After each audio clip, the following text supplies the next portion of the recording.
Quand vous regardez un show de catch, vous avez sûrement remarqué qu'il y a souvent un type qui jappe sans arrêt et qui commande presque tout depuis des années. Ce type, c'est Michael Cole. Et même s'il peut taper sur les nerfs parfois aux yeux de certains, c'est quand même une des voix de la WWE. Il n'y a pas de débat, c'est clairement une institution. À moi, vous pouvez me croire. Figurez-vous que Michael Cole a fait une interview passionnante de fou avec Logan Paul, et que c'est une vraie mine d'or à information, c'est caviar pour tout fan de catch. Vous voulez savoir les coulisses de son métier? Comment c'était de travailler pour Vince McMahon comparé à Triple H? Vous vous demandez comment est vraiment ce commentateur, son vrai nom, ses petites habitudes, comment il se prépare pour les shows? Nom d'un chien, restez connectés, bougez pas, vous allez être servi. Oh my goodness! Alors sans plus attendre, prenez-vous un café et en avant en bon sang. Vous êtes bien sur Johnny Catch, tout ce que vous avez toujours voulu demander à Michael Cole, c'est parti. Qui aurait cru qu'un beau jour Michael Cole serait la star du podcast de Logan Paul Impulsive? Mais oui, c'est bien arrivé mes amis. C'était le 18 février, et d'ailleurs le contexte qui a mené à cette interview est assez drôle puisque tout part, tenez-vous bien, d'un foireux. Oui, d'un lapin. Mais qui s'est pris le lapin? C'est tout simplement Logan Paul. Et oui, parce qu'à la base, ça devait être une interview de Tiffany Stratton, vous savez, cette catcheuse super par ailleurs. Et si vous avez envie de mieux la connaître, je vous recommande vivement le documentaire que j'avais fait sur elle sur la chaîne, pour apprendre un peu le vrai visage et la vie, tout simplement, qui est aussi tout aussi passionnante que son personnage, à Tiffany Stratton, le fameux Tiffy Time.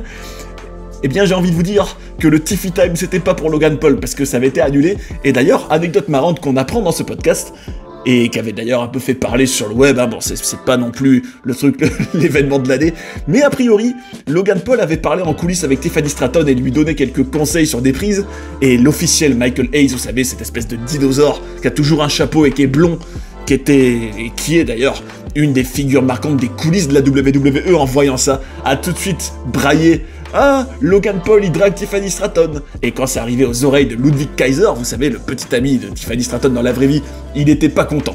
Bref, ça c'est un peu le contexte de l'interview. Forcément que Michael Cole ne pouvait pas être le plan A de Logan Paul, forcément.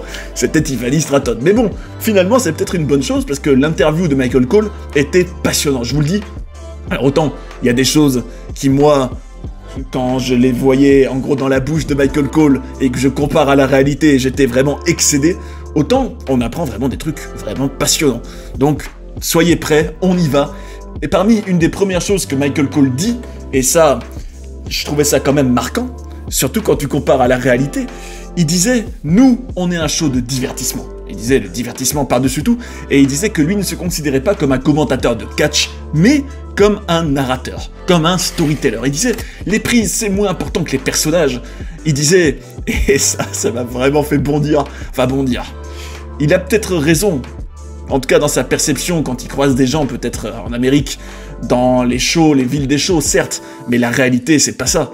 Il disait, oui, on a tellement de nouveaux téléspectateurs depuis qu'on est sur Netflix. Il disait en gros qu'il avait l'impression qu'il y avait plein de gens qui découvraient le catch. Alors ça, c'est pas impossible, mais c'est juste que le nombre global de téléspectateurs arrête pas de chuter. C'est ça qui est bizarre. Bref. Enfin, en tout cas, au moment de l'interview, les audiences sont en chute libre depuis le premier Raw sur Netflix.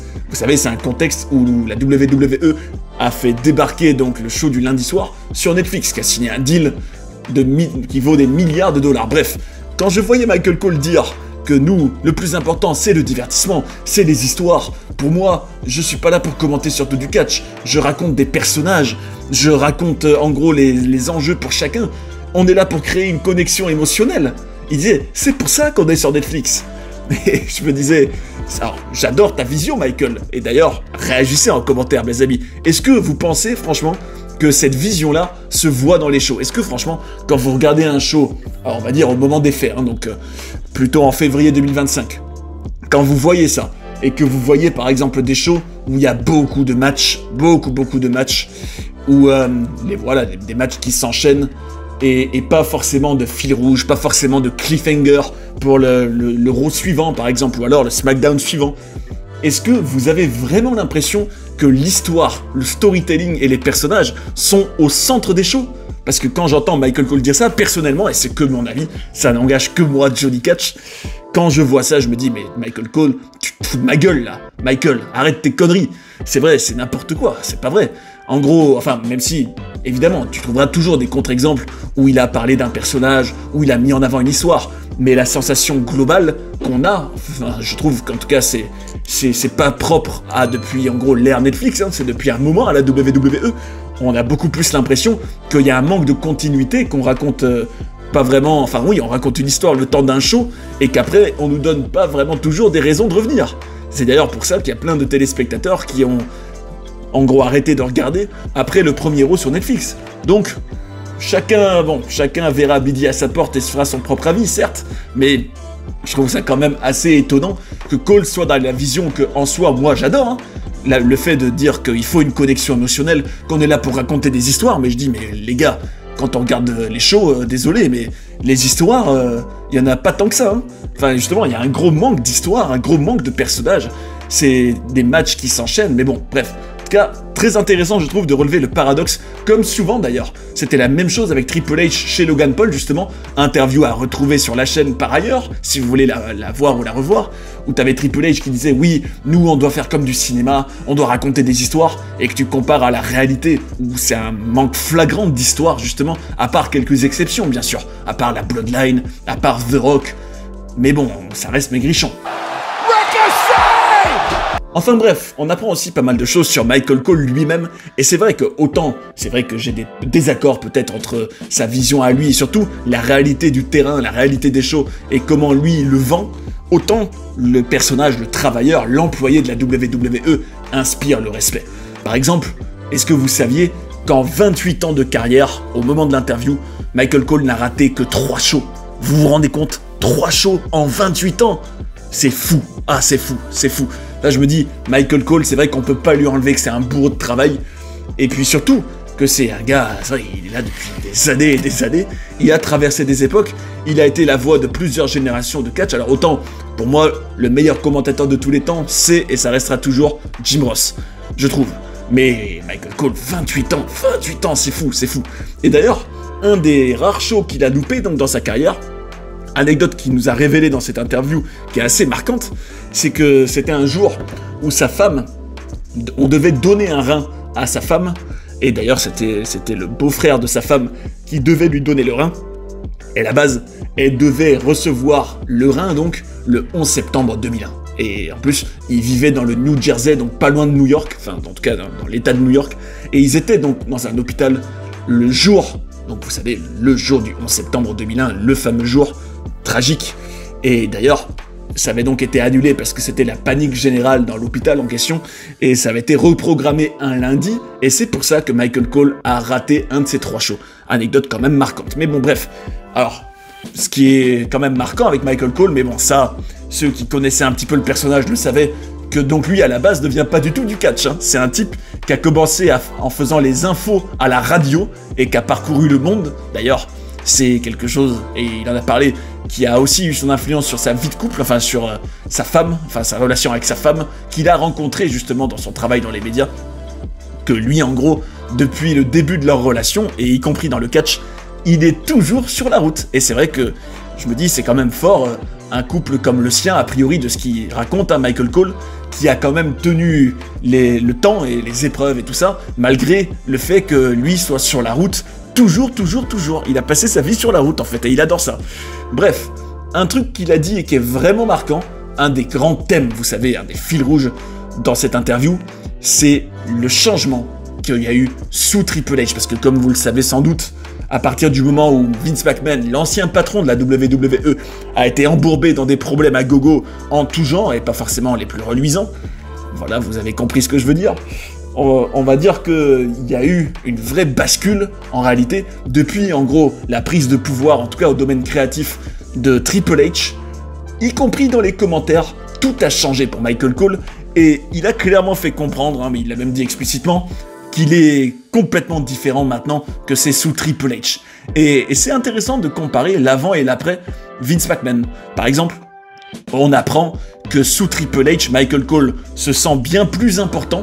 Il a aussi eu un meilleur contrat là, en tout cas au moment de l'interview sous Triple H, alors que justement, il était en train de considérer, il en parlait avec sa femme, de prendre sa retraite bientôt. Alors, pour ceux qui n'aiment pas Michael Cole, on n'est pas tiré d'affaire parce qu'il a re-signé pour 8 ans, donc on va dire que il y en a quand même encore pour un petit moment hein, de Michael Cole qui casse les oreilles et qui tape sur les nerfs. En tout cas, parfois. Après, je suis peut-être un petit peu taquin. C'est vrai que Michael Cole peut être bon aussi parfois. Hein. Mais le fait est que sous Triple H, il se sent plus important. Mais ça ne l'empêche pas. Et ça, j'étais quand même... je trouvais ça quand même correct de la part de Michael Cole de le reconnaître. C'est vrai que la tendance est souvent à la diabolisation de Vince McMahon. Vu aussi les casseroles qui lui sont associées.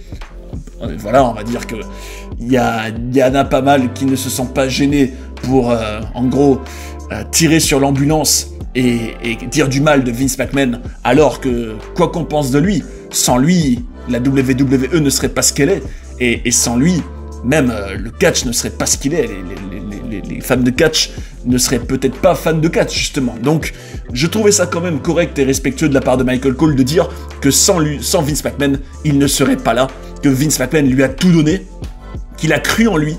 Et d'ailleurs, Michael Cole révélait que les origines, enfin les coulisses de, on va dire, de ses débuts à la WWE, c'était surtout le fait que Michael Cole donc, pensait que Vince McMahon et la WWE avaient besoin de jeunesse, que des gars comme Jim Ross étaient forcément plutôt plus proches de la fin que du début, forcément. Hein. Mais que surtout, une grande force de Michael Cole, qui selon lui a plu à Vince, c'était le fait que ce ne soit pas un gars qui vienne du catch. Et que grâce à ça, Vince a pu le mouler. Alors, est-ce que vous sentez ce que je mijote? Est-ce que vous saisissez la subtilité? En gros, je veux dire par là, le former, le façonner comme lui le voulait, et sans le moindre préjugé ou sans le moindre bagage préexistant de catch.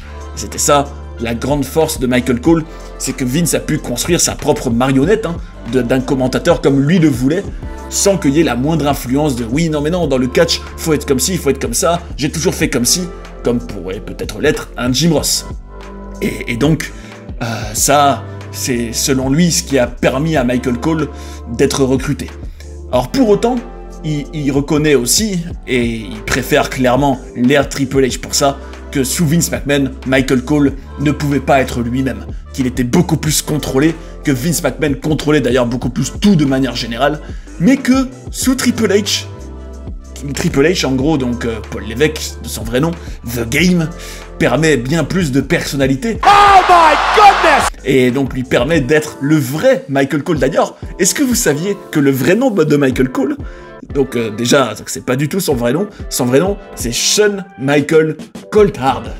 Donc c'est quand même fou de se dire que ce type-là, Michael Cole, même le nom Michael Cole, c'est un personnage en fait. Mais bon, pour autant, sous Triple H, il est beaucoup plus lui-même.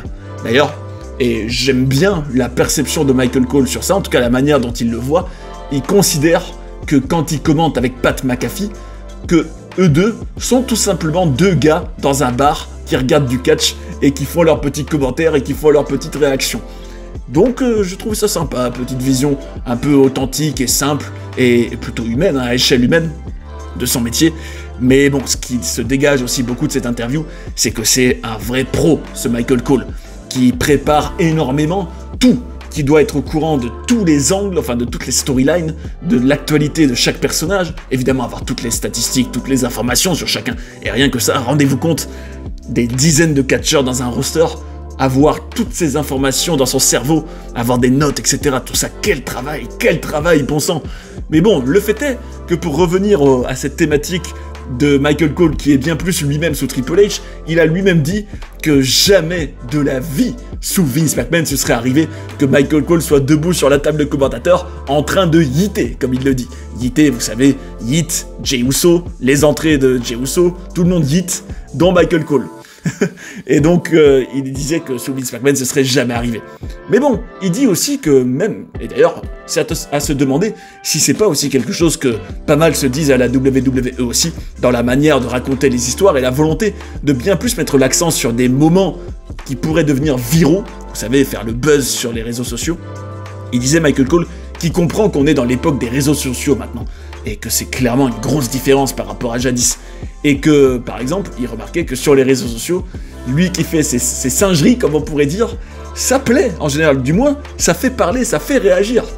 Et donc peut-être que ça nous montre bien que il vaut peut-être mieux être dans une culture, en tout cas pour la WWE, de mettre en scène des moments, de mettre en scène des choses un peu sensationnelles qui peuvent faire le buzz sur les réseaux sociaux, sans pour autant, on va dire, insister tant que ça sur, on va dire, la continuité, le storytelling à long terme, tout ça, que peut-être que non, on est dans la culture des réseaux sociaux, c'est la culture de l'instant par-dessus tout, et ce qui compte, c'est de faire le buzz le soir même du show, les jours après le show, et pas forcément de donner envie à tout le monde de revenir. Peut-être que c'est ça un peu la mentalité derrière.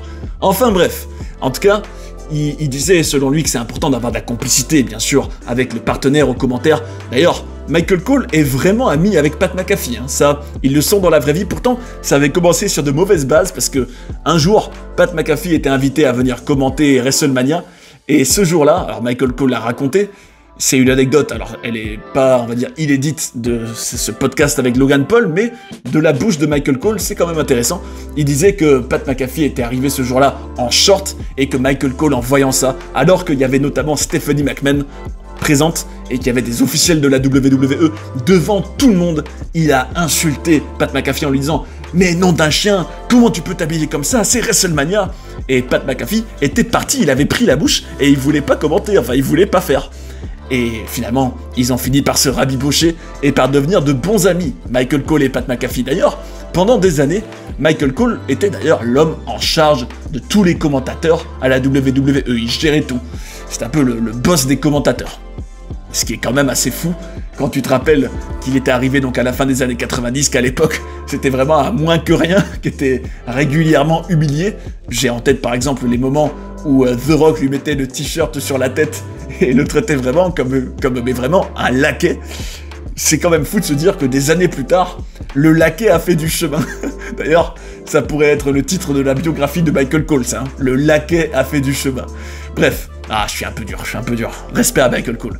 Bref, en tout cas, ce qui est assez intéressant, que Michael Cole dit aussi, que pendant des années, quand c'était sous Vince McMahon, il voulait que les nouveaux commentateurs soient comme Michael Cole. Mais c'était impossible, parce qu'il n'y a qu'un Michael Cole, et ça ne marchait pas. Bon, après, c'est sûr que...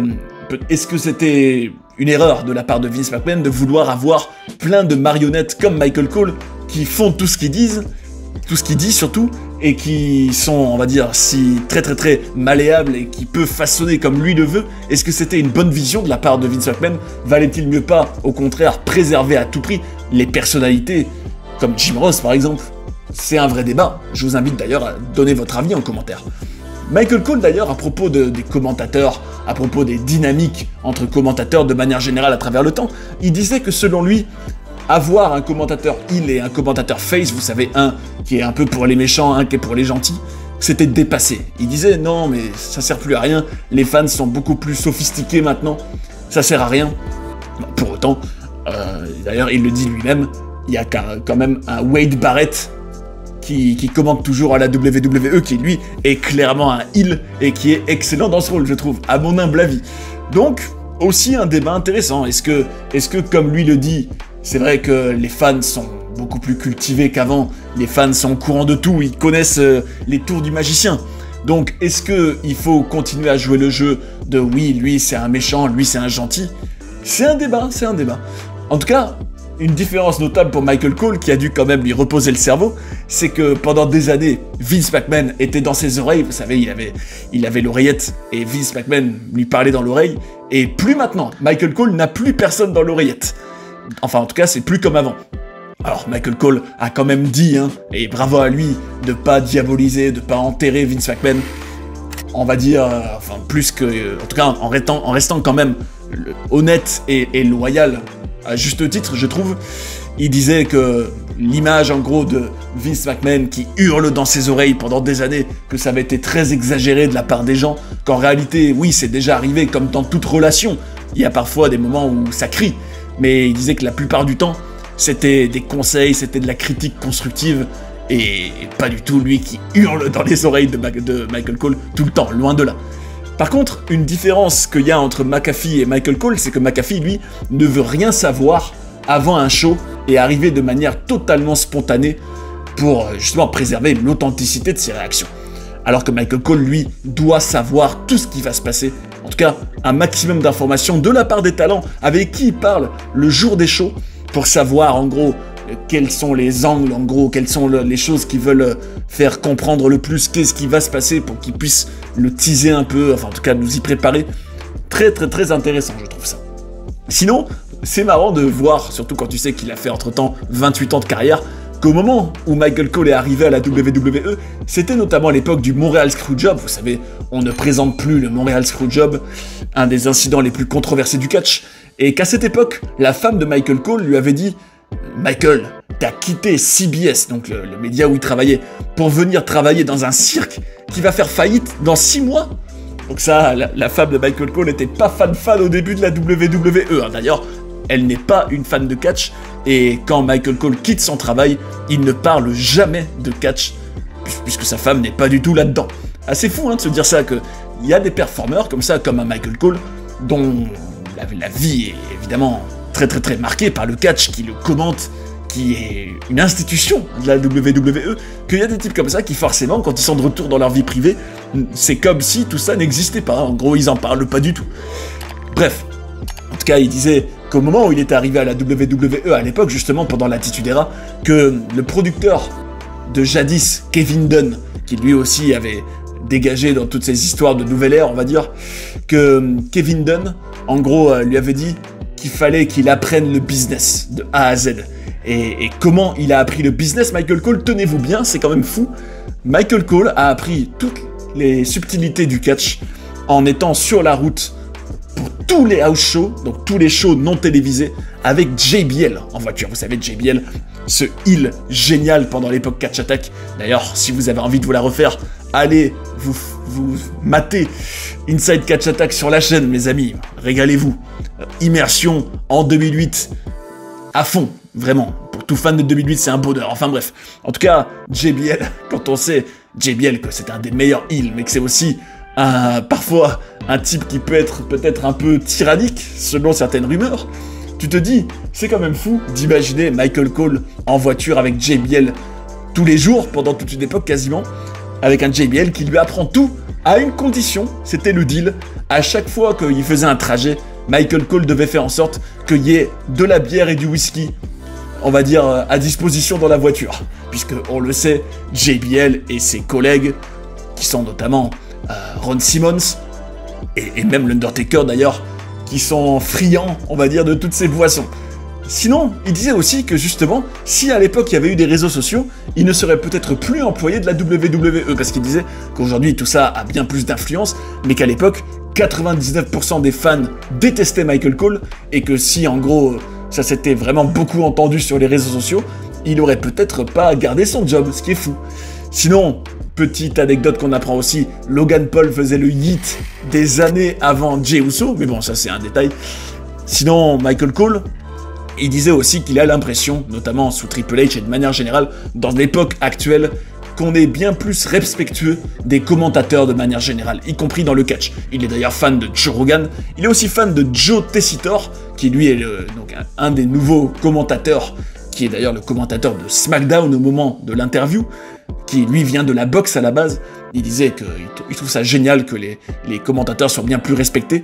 Sinon, que fait Michael Cole sur son temps libre? Par exemple, quand Michael Cole est à l'hôtel et qu'il a un peu quelques heures devant lui pour se reposer, ou il n'a pas besoin d'aller travailler, d'aller à l'arène ou quoi, que fait Michael Cole? Michael Cole regarde notamment Les Sopranos. Et oui, Michael Cole a sa petite série, il regarde Les Sopranos, d'ailleurs il adore Les Sopranos.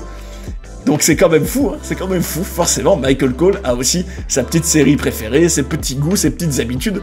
D'ailleurs, il dit aussi que si Michael Cole, en gros, était commentateur à l'UFC, il pense qu'il serait capable de le faire, mais qu'il serait beaucoup moins bon, parce que l'UFC, selon lui, et après c'est sa vision, et c'est vrai qu'on peut trouver qu'elle est vraie, c'est pas basé sur les histoires, l'UFC. Il dit, c'est la différence fondamentale avec la WWE, en gros, nous, on met l'accent sur les personnages, l'histoire, c'est pas du tout juste commenter des combats, parler en gros, des prises, etc. Bon, c'est sa vision. En tout cas, il disait qu'il était bien d'accord que son match contre Jerry Lawler à WrestleMania était le pire de tous les temps, et oui, Michael Cole avait eu un match à WrestleMania, pour ceux qui l'auraient oublié. Et ce jour-là, CM Punk lui avait même pété une dent. Ce qui est quand même pas de bol pour Michael Cole. Sinon, quoi d'autre qu'on apprend dedans? On apprend aussi sa loyauté extrême envers Triple H et Nick Khan, vous savez, une des figures majeures dans les coulisses de la WWE. Il a carrément dit qu'il serait prêt à foncer dans un mur pour eux. Donc, un Michael Cole qui est un soldat loyal, ça c'est indéniable. Bref, sinon, Logan Paul qui s'était blessé d'ailleurs dans son match contre Roman Reigns à l'automne 2022 en Arabie Saoudite. Il s'était déchiré les ligaments parce qu'ils étaient impressionnés. Il parlait de JD McDonough qui avait fait un spot donc dans un show récent au moment de l'interview.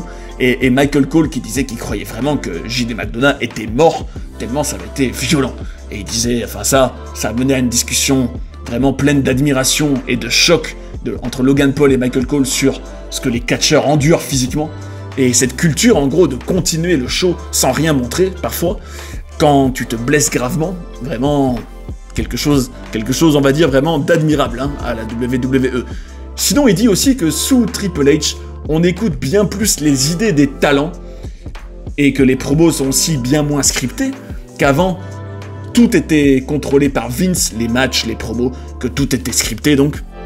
D'ailleurs, faut pas non plus être dans une vision un peu caricaturale. Hein. Vince McMahon, on va dire, c'est pas pour rien qu'il a fait de plus en plus de contrôle, exercé de plus en plus de contrôle sur les matchs, sur les promos, etc. C'est non seulement parce qu'évidemment, la WWE, qui est une entreprise, une compagnie publique, qui doit être très très très attentive à tout, où il y a eu de nombreux scandales, on peut comprendre une volonté de tout contrôler de la part de Vince McMahon. Et puis aussi, Vince McMahon ayant quand même accompli plein de choses admirables quand même dans sa carrière de promoteur et construit un empire, c'est vrai qu'il pouvait légitimement se dire « Non, ma vision c'est la bonne, vous faites comme moi je le dis, point barre ». Et c'est un peu un débat d'ailleurs que je vous incite à alimenter en commentaire. Selon vous, est-ce que c'est une bonne chose de laisser les talents bien plus exprimer leur créativité, en sachant que c'est bien hein, exprimer sa créativité, mais les idées ne sont pas toutes bonnes. Ça, c'est quand même une nuance, parce qu'on peut être dans l'extrême et dire « Ah non, au contraire, Vince contrôlait tout l'aspect créatif et c'était nul », alors que toutes les idées des talents, quand eux sont en charge, on va dire, du créatif, sont bien meilleures. Non, forcément. Pas forcément. Des idées de Vince McMahon ont pu être très bonnes, des idées de talent ont pu être très nulles. Donc c'est un vrai débat, ça vaut-il mieux pas avoir un sage équilibre? En tout cas, le fait est que sous Triple H, Michael Cole a confirmé que tout était moins scripté, qu'il y avait bien plus la place au talent de s'exprimer, et que grâce à ça, les catcheurs s'amusent bien plus que sous Vince McMahon. Donc, c'est un vrai comparatif, hein. Avant-après, tu te dis Michael Cole et les catcheurs prennent plus de plaisir sous Triple H, même si, on va dire, il y a des choses qui se perdent, il y a peut-être des choses très très très importantes pour Vince McMahon qui sont moins présentes parce que justement il y a moins cette idée de lui qui contrôle le show forcément.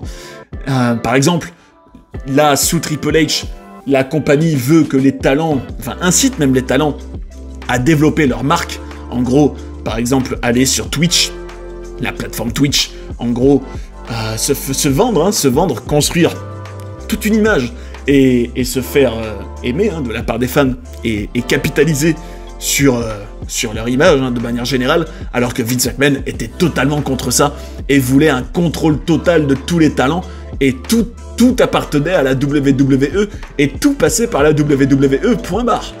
C'est quand même une différence de vision. Mais et je terminerai par ça, ce sera le mot de la fin, une sur laquelle Vince McMahon avait totalement raison selon moi, et où Michael Cole fait fausse route, et Triple H aussi, il disait, et ça j'étais quand même heureux de l'entendre, c'est quand même bien que des visions comme ça perdurent, en tout cas qu'on reconnaisse que Vince McMahon l'a dit ça, et que c'était important pour lui, j'étais content. Vous aurez sans doute remarqué que dans le ring désormais, en 2025, dans le ring de catch, il y a des sponsors, et les fidèles de la chaîne le savent, moi je trouve que c'est une hérésie, moi qui suis très sensible à la production de manière générale, que ce soit les cordes du ring, que ce soit le tapis du ring, que ce soit le stage, tout ce qui englobe la production, la musique, le côté visuel, la charte graphique, j'adore tout ça est un domaine qui me passionne, mais je trouve depuis que j'ai vu ça, que mettre des sponsors dans le ring, bon, non seulement ça fait UFC, mais surtout ça n'a pas sa place dans le catch, selon moi. Et Michael Cole a révélé, donc, que Vince McMahon pensait que le ring était sacré et qu'il fallait surtout pas mettre de sponsor. Mais Michael Cole a dit « Ouais, mais on est en 2025, maintenant, c'est dépassé. » Donc, je vous invite dans les commentaires à me dire si vous trouvez que le ring, comme Vince McMahon, est bel et bien sacré, qu'on n'y met pas de sponsor. Ou alors, vous vous dites « Non, c'est bon, c'est une vision archaïque. Ça y est, il faut des sponsors dans un ring de catch. » Et tout en vous invitant à répondre à cette question, je vous remercie par ailleurs de tous vos commentaires, ils sont les bienvenus, vos likes sont les bienvenus, ils aident la chaîne, évidemment. Donc, je vous en remercie et je vous invite à le faire.